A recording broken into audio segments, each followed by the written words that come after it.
नमस्कार.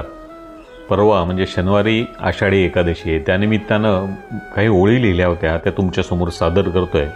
कवितेचं नाव आहे कळस होऊन राहिलो. मंदिरापेक्षा त्या कळसाला अतीव आनंद झाला.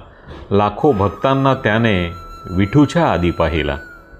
वारीमधल्या भक्ताला दर्शन होतेच असे नाही.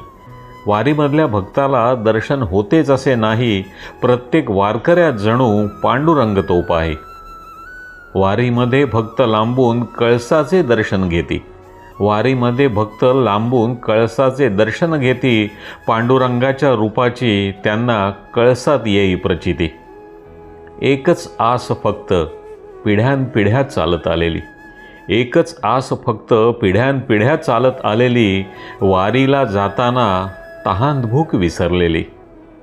कळसाचे सुद्धा भाग्य पहा, लाखो डोळे त्याला पाहती. कळसाचे सुद्धा भाग्य पहा, लाखो डोळे त्याला पाहती. तुळशी माळेसारखी वारकरी करती त्यावर प्रीती. मृदुंगानेही असाच भक्तिभाव जपलेला.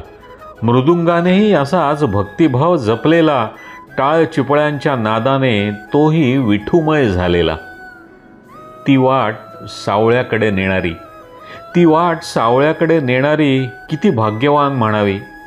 असंख्य विठ्ठलमय पावले तिच्या उरी उमटावी. असंख्य विठ्ठलमय पावले तिच्या उरी उमटावी.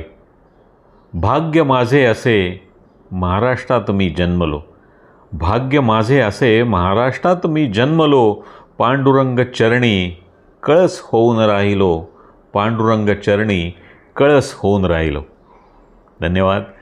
सगळ्यांना येणाऱ्या आषाढी एकादशीच्या हार्दिक शुभेच्छा. रामकृष्ण हरी.